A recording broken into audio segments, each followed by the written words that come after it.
The thing that gets in most people's way of achieving their hopes and goals and dreams more than anything else in their entire life is paradoxically themselves. And the problem is that they can't see how they're doing it because they lack self-awareness. Now, this is a question that I wish I got more often. How do I be more self-aware?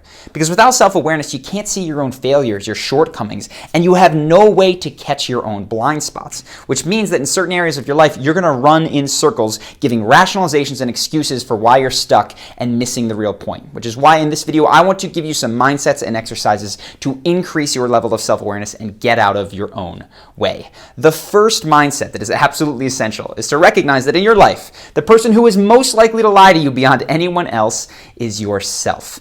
We have some very, very complicated booby traps up here. We have ego defense mechanisms that want to keep us A, safe from a survival perspective, but B, safe from a self-image perspective.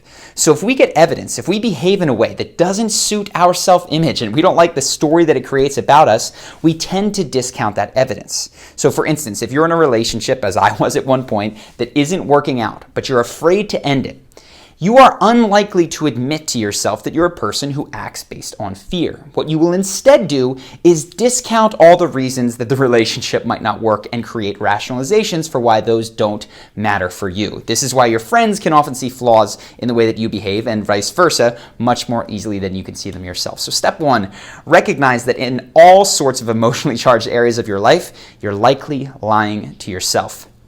The second thing to help us get past that initial fact that we have to accept is to put honesty before integrity. Now, this sounds counterintuitive because integrity is important. I talk about it on the channel. If you have a value, you really do want to work on living it.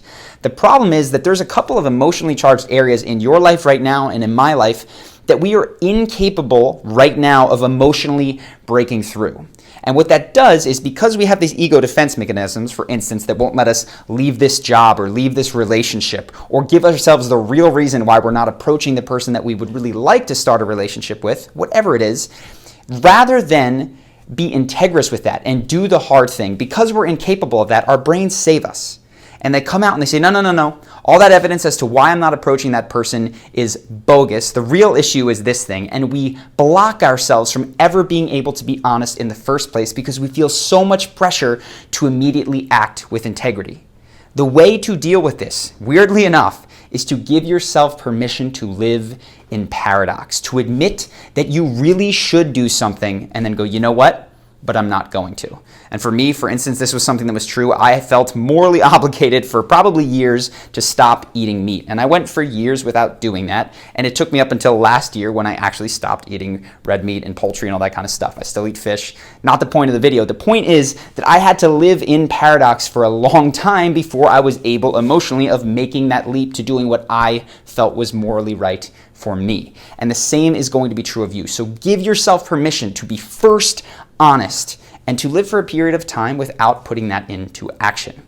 So now that we've done that, what I would like you to do after this video, you can even start right now, is to make a list. And you're going to call this list self-image. And on this list, you're going to write in this order things that you are.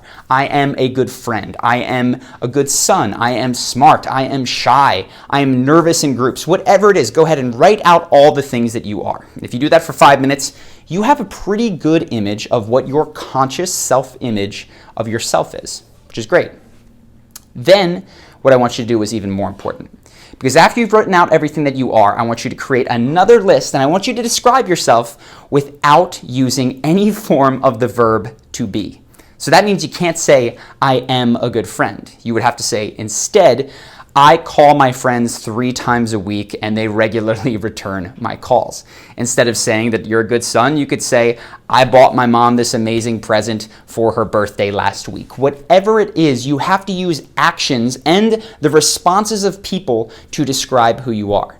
When you do this, you might see some disparities. For instance, you might write that you're an extremely moral person, but as you go through and you look at your list, there's not too many examples of you behaving in a highly moral way. In fact, there might be examples of you behaving out of line with your morality, and you want to explore all different kinds of relationships here.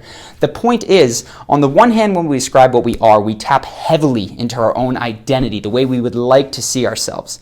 But when we describe what we do, we are driving down to more of how we spend our time. In fact, that's a great thing to write there. I spend my time doing X, and write out the things you do in your day. That is a better example of who you are than the way that you see yourself, unfortunately. Once you've done that, another way to get in some perspective on yourself is to actually go to people who know you well, because they are not under the same delusions that you are. They don't buy all the stories that you tell yourself about yourself. So I've created a list of questions. I'll list a couple of them here in the description, in the sidebar as I'm talking, but you go to a friend or a group of them, a family member, a coworker, somebody who knows you well, and you say, look, I'm trying to get some perspective on myself. More than anything here, I want to grow, I want to improve, and I want to learn about myself. So I'm going to ask you some questions, and you might have some seemingly harsh feedback that maybe you've told me before, maybe you haven't. For the purpose of this exercise, I would like you to tell me the bald-faced truth as best you can. And if I ask you questions, I promise it won't be out of defensiveness. It's going to be out of a desire to understand more. And you're going to ask them, for instance, compared to other people that you know, what is something that I struggle with? Or in what ways am I hypocritical? And I'll list a number of these questions, but these are tough questions for them to answer because they don't want to offend you. And they're tough questions to hear the answers to. And you'll know that you're doing this right if you've created a safe enough space for them to give you answers that make your heart race, that make you uncomfortable. That is a sign that your self-image is being disrupted, attacked a little bit. What they're saying isn't necessarily 100% true, but it absolutely does give you something to work with. So that's the second thing you can do. The third thing is a habit. Because the truth is, self-awareness isn't something that you're going to get just from 2 simple exercises. You need to begin to make a practice of viewing the truth behind your desires, your motivations, and your feelings. And in order to do that on a daily basis, it is my opinion strongly that you need at least 10 minutes of space. Now, space can be any number of different things. Space can be meditation. Space can be taking a walk. It can be surfing. It can be talking to a therapist or a counselor. Space can be something that I do all the time, which is I find the cheapest massage parlor I can go. It's usually some kind of a foot reflexology place. And I go for an hour, not for the massage, but because I know I will just have to sit there for an hour and live with my thoughts, think, reflect. And that has led to some of the biggest business breakthroughs that we've had, as well as some really, really big breakthroughs in the area of self-awareness. But you need every single day at least 10 minutes of this if you care at all about self-awareness. I'm going to talk about meditation in a future video, but one thing that I think that is worth calling out that you can get on your calendar once a week would be therapy or counseling. And to do that, I want to thank our sponsor for this video, BetterHelp. Now, BetterHelp is something that I've used. They have licensed counselors that you can talk to from your home in order to work through some of the issues, the problems that you may have. And in talking to the counselor that I had, I realized that I am not really as close to my family as I would like to be, and I started reaching out more often. We're talking about setting up potential family trips and that sorts of thing. But it gives you that space that I just referenced. It gives you an impartial third party who's going to reflect back to you the things that you are saying and hopefully catch you in the areas where you are being less than honest with yourself. In addition, I've done this sort of thing with therapy and counseling previous in my life. It led to what I think is the most valuable video that I've ever made on this channel, Why You Don't Feel Good Enough. If you haven't checked that out, go ahead. But that was a direct result of a therapy session that I had after a rough breakup. So if you are someone that has been considering therapy or could use someone to talk to, but the idea of getting up, going into their office has just been daunting, you didn't want to see other people, you don't want to clear your schedule in order to do that, consider checking out BetterHelp. You can do it from your home, you're talking to a licensed therapist, and it's an excellent way to create the space that I mentioned for self-awareness. So in order to do that, go ahead, click the link below, www.betterhelp.com/charisma, and you can go to start your therapy sessions now. I hope that you have enjoyed this video. Let me know if you have any questions, because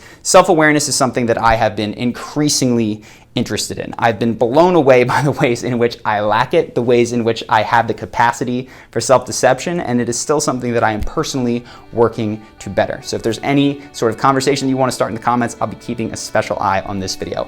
I hope that you guys enjoyed this. Click subscribe if you have not yet and hit that notification bell, and I will see you in the next video.